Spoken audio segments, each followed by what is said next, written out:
ሰላም እንዴት ናችሁ? ውድ ተማሪዎቻችን ናትናኤል ነኝ ከሉሲ ብሪጅ አካዳሚ። የ9ኛ ክፍል ኢኮኖሚክስ ትምህርታችን እንደቀጠለ ነው። ዩኒት 5 ላይ ነን። ባለፈው ሴሽን ኢንትሮዳክሽን እና ዩኒት አውትካማችንን አስቀምጠናል። በዛሬው ሴሽን ደግሞ we are going to define what ፕሮዳክሽን ምንድነው፣ ኢንፑትስ ኤንድ አውትፑትስ የሚሉትን ኮንሴፕቶች ዲፋይን የምናደርግበት 5.1 ሰብቶፒክ የምናይበት ሴሽን ይኖረናል ማለት ነው። ቀጥታ ወደ ሴሽናችን ከመግባታችን በፊት lucybridgeacademy.com ሳይታችንን ቪዚት እንድታደርጉና ኢኮኖሚክስ እና ሌሎች ትምህርቶችም ላይ ሾርት ኖቶች እንዲሁም ጥያቄዎች ፕላስ ቱ ዛት ፐርሰናላይዝድ የሆነ AI አሲስታንት እንድትጠቀሙ እጋብዛችኋለሁ። So we are going to define what production is. Production is what? ባለፈውም እንግዲህ እንደተነጋገረ it's a process ብለናል። ፕሮዳክት የማምረት ፕሮሰስ፣ ምርትን የማምረት ሂደት ምን ይባላል? ፕሮዳክሽን ይባላል። ምርትን በማምረት ሂደት ደግሞ ምኖችን ማቀናበር ይገባናል።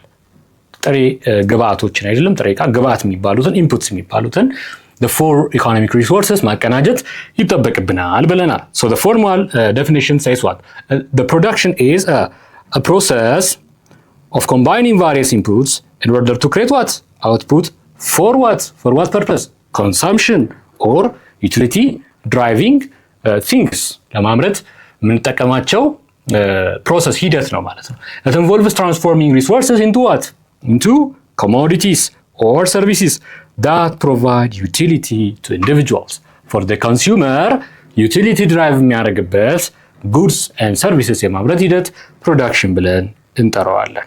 ለምሳሌ አንድ ፋርመር ዊት ፕሮዲውስ ሲያደርግ ዊት ግሮ ለማድረግ ስንዴ it uses what? Labor, capital and seeds in order to grow that wheat in the land constitute production. ስለዚህ ፕሮዳክሽን ማለት በዚህ ስፔሲፋይድ የሆነ ላንድ ላይ እነዚህን ግብአቶች አቀናብሮ ሌበር፣ ካፒታል ኤንድ ሲድ ተጠቅሞ ፋይናል ፕሮዳክት which is in this scenario wheat እሱን የማምረት ሂደት ነው ማለት ነው። በሰርቪስም ኢንዱስትሪ ተመሳሳይ ነው። በሰርቪስም ኢንዱስትሪ ግብአቶችን አቀናብሮ ሰርቪስ ፕሮቫይድ ማድረግ፣ ከሰርቪሱ ደግሞ ኮሞዲቲ ማነው ኮንሱመሮች ከዛ ኮንሰምፕሽን ዩቲሊቲ ምን ያደርጋሉ? ድራይቭ ያደርጋሉ ማለት ነው።